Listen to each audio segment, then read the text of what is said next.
Welcome to the third session of today's symposium entitled Making Histories, Institutions, Initiatives and Artistic Ecologies.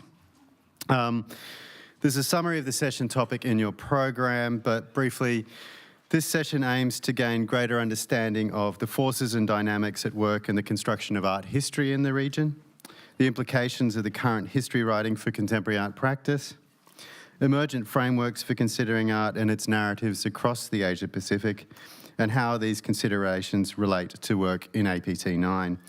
In preparation for this session, several questions were proposed to participants. How does increased institutional and market attention affect the field of art history? What are the implications for research?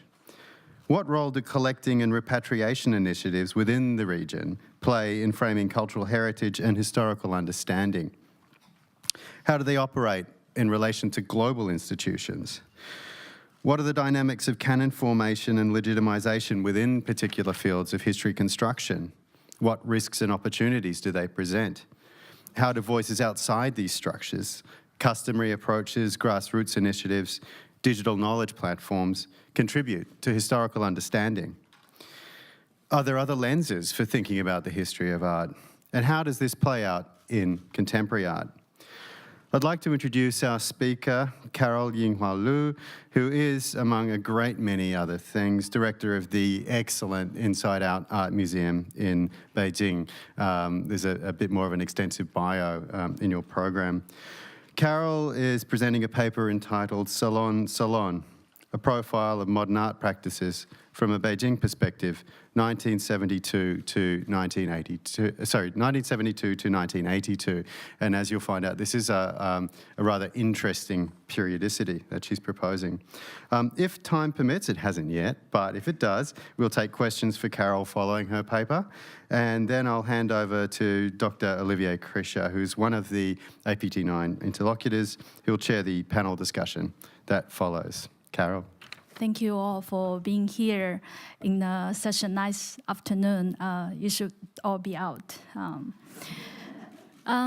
Before I start my presentation, I want to remind us, as Professor Shen Ge, a Chinese scholar of Chinese intellectual history, often writes and mentions in her research and writing that in the science of geographical studies, it's not about looking for universality.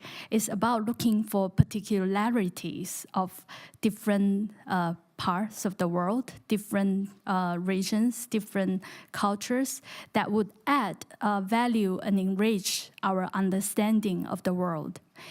And with that note, I also want to remind us that to explain particularities from a particular place, which I will try to do in my paper, requires a lot of details, so please be patient with me.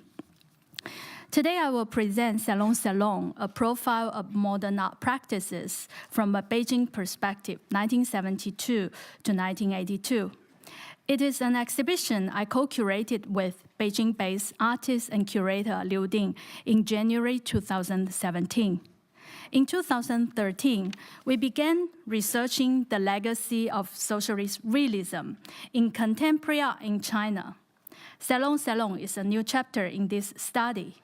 In this research, we examine the ideological formation of contemporary art, focusing on the influence of socialist realism. It is not a study of socialist realism as an artistic canon, but the lasting impact of the ideological construct that formed and emerged with such an artistic historical canon. Within this research, we have made a number of exhibitions, including from the issue of art to the issue of position, the legacy of socialist realism in 2014, New Measurement and Qian Weikang, two case studies in early Chinese conceptual art in 2015. Through these projects, we rethink the historical narratives and conceptions of contemporary Chinese art that circulate as a perfect and common knowledge. In the historical narrative of contemporary art in China, the focus is often placed on establishing a certain relationship of rebellion, rupture, and correction between different historical periods. For instance, in this understanding, the emergence of new period art after 1976 was a resistance to art during the Cultural Revolution. And the new wave art in the mid-1980s was a new wave of modern art rejecting Chinese traditions, and so on. This kind of discursive strategy in art historical narratives helped many artists and critics launch their career, their image, their identity and legacy. Rejection and rebellion are common currencies in Chinese contemporary art. Such a projection, however, neglects the interweaving of phenomena and the slow accumulation of historical inertia as sediment in reality. Persisting in the simplistic description of the inception of contemporary Chinese art as fractured, rebellious, and as art of a transitional period relative to art from prior to the end of the Cultural Revolution is inadequate in interpreting the many movements, practices, and tendencies of the past 30 years. Although the binary narrative models of politics versus art, orthodoxy versus heterodoxy, suppression versus obedience, official versus independence, and so on, have a certain historical rationality under specific circumstances. They are far from adequate in describing the multifaceted, complex, and fluid state of historical reality. Such structures of binary opposition form a kind of basic description and awareness, which is an inert extension of a type of revolutionary narrative plot. It artificially excludes various factors that have rubbed along together in time and space. Such revolutionary narratives have been transformed into a kind of avant-garde rhetoric, wherein avant-garde emphasizes resistance to all ideologies. However, such historical narratives treating the avant-garde as the basis for the legitimacy of contemporary art and as the motivating ideas in the work of art practitioners have long since revealed their limitations and narrow-mindedness. Salon Salon is about Beijing's art scene beginning in the late Cultural Revolution in 1972 and ending with the beginning of the Reform period in 1982. Unlike most historical narratives that perceive the year of 1976, when the Cultural Revolution ended, as a brand new start for art in China, we see the decade between 1972 and 1982 not only as a politically and historically significant transition, but as a relatively integrated period of art. At first glance, 1972 and 1982 do not seem to be remarkable years. Neither of them mark any significant historical events. Yet the decade in between bore witnesses to complicated transformations. During this period, the distinction between professional and amateurish artists became less pronounced, and the original art system that was created and highly centralized since 1949 almost collapsed during the Cultural Revolution. Artists and intellectuals of different ages, classes, and educational backgrounds had a chance to get together, giving shape to a social space where people could interact.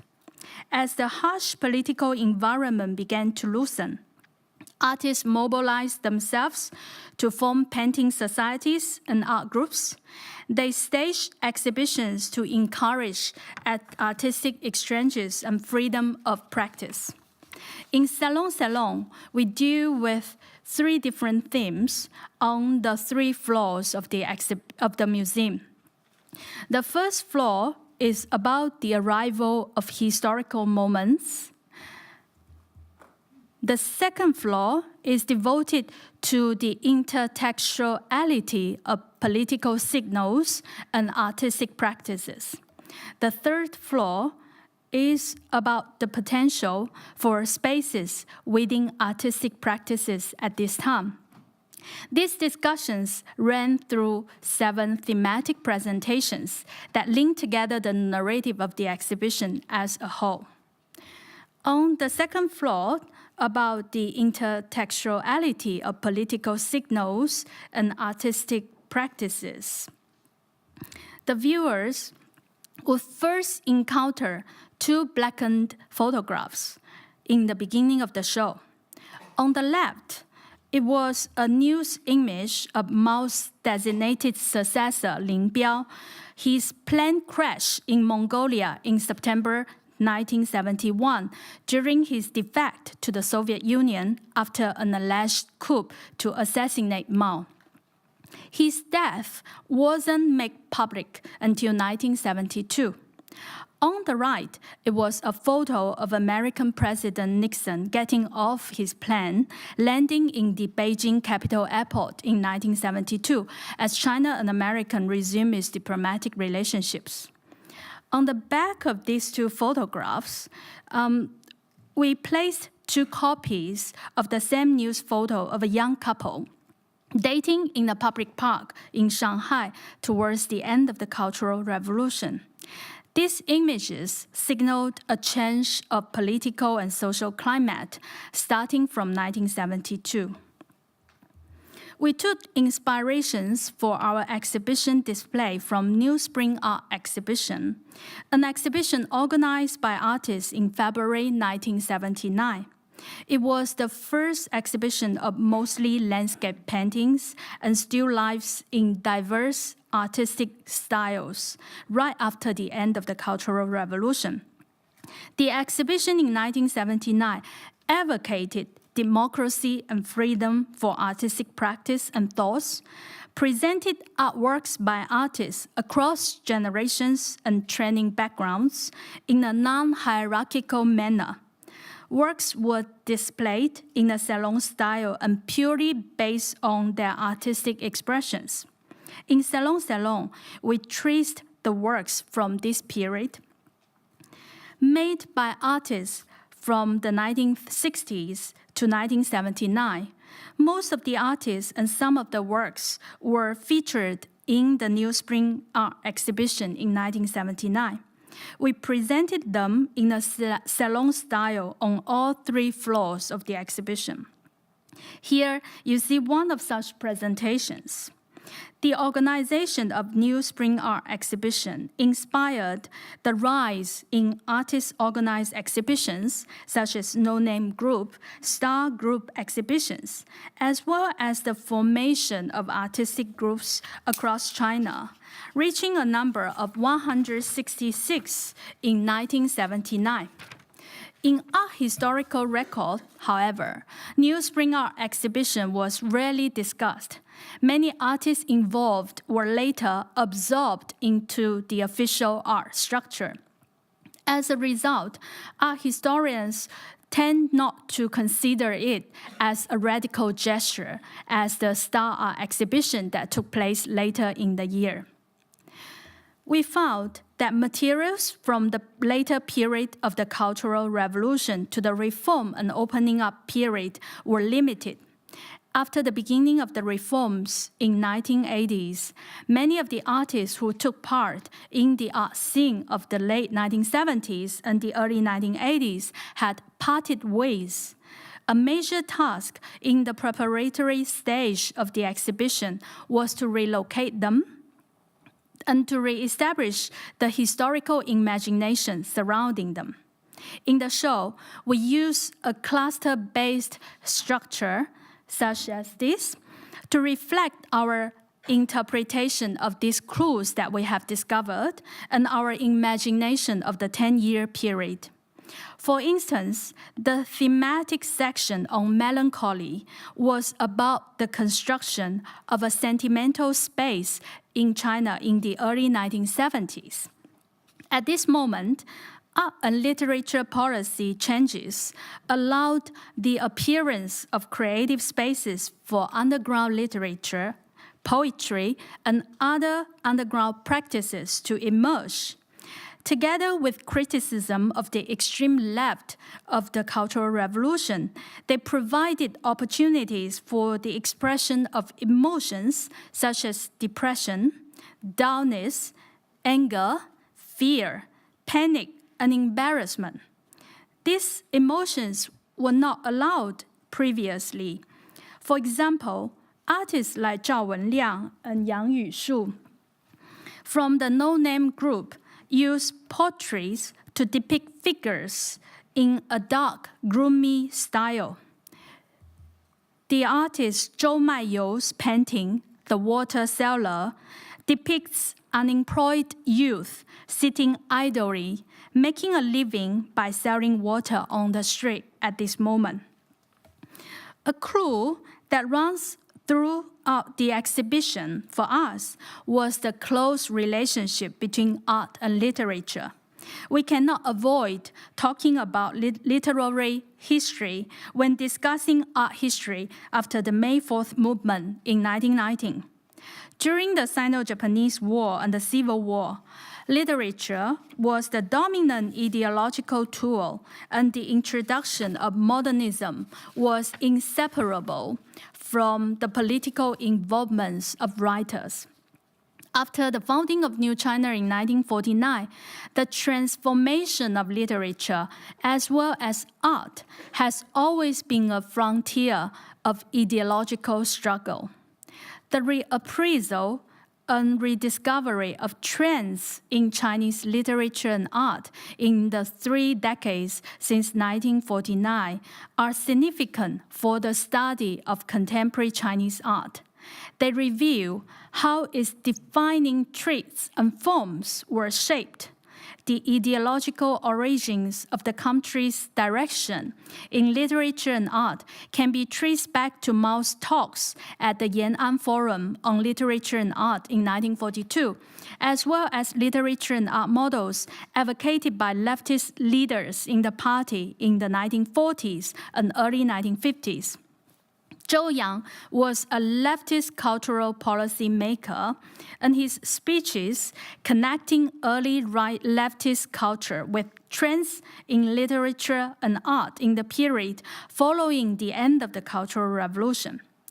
Zhou Yang's early interpretation of Mao Zedong's directions on literature and art, as well as his definition of literary and artistic practices in the early post-Cultural Revolution period, together constitute a key discursive space for the changing ideologies of Chinese literature and art. This section of the exhibition looks at the evolution of Zhou Yang's views as a holistic process through his publications and art events, both public and personal, which took place within such a political space.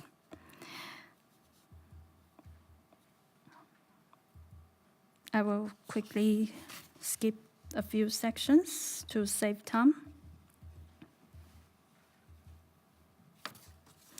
In the late 1970s, many artists returned to the practice of portraiture, depicting themselves, their friends, family, and ordinary people.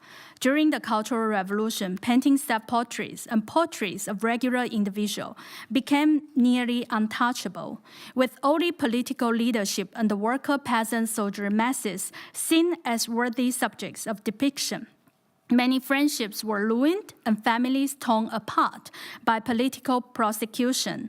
Feelings of tension and distrust were pervasive. When control loosened during the later stage of the Cultural Revolution, artists tried to return to their normal creative paths, including portraits of themselves and their friends, as we show in this wall of the exhibition.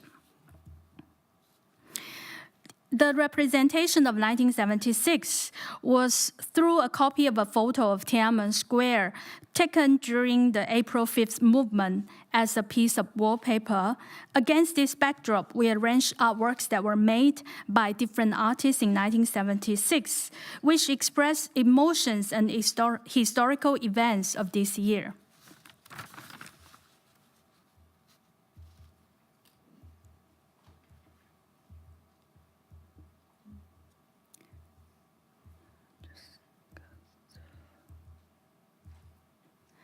This section about two debates on Impressionism and formal beauty from the late 1970s and early 1980s related to realism and modernism went far beyond the question of art. They were simultaneously a question of political positions. Artists, theorists, and even the authorities turned discussions of Impressionism, formalistic beauty, and self-expression into a code through which they attempted to open the door to greater freedom of expression in art and liberation in thought. Political changes from 1972 to 1982 led to changes in physical spaces that contain art. The majority of the spaces where art activities were held were public, including such as the Democracy Wall at Xidang, the Capital Airport, the Beijing Hotel, the gardens outside the National Art Museum of China, parks, countryside, random street corners.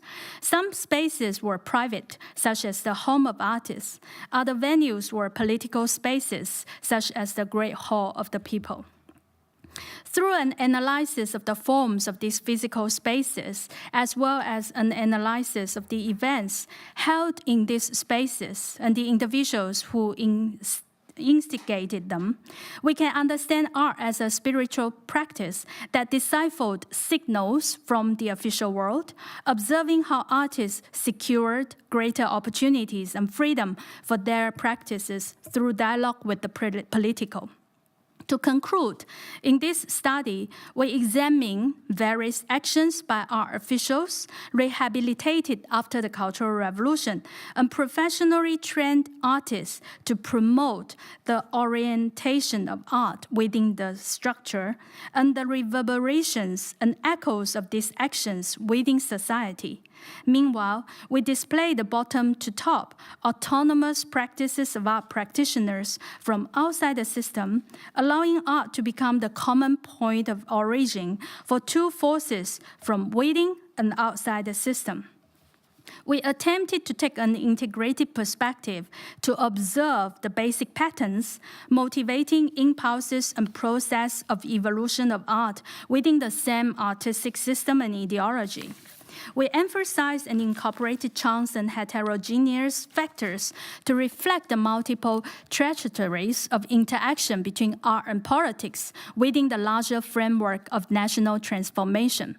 We drew on details and sources, examining specific cases to recontextualize abstracted experiences in contemporary art, amplifying the sense of historical presence and displaying things that have been generalized, omitted, and obscured, including concrete thoughts, debates, emotions, ambience, and other factors. In unearthing what has been lost from general historical narratives, the objective is not to construct an adversary or oppositional history. In most situations, we are merely presenting nuances and complexity, challenging the structural orientation of mainstream narratives and experiences to discover hidden crevices in existing narratives, which can serve as new starting points for reflection. Thank you.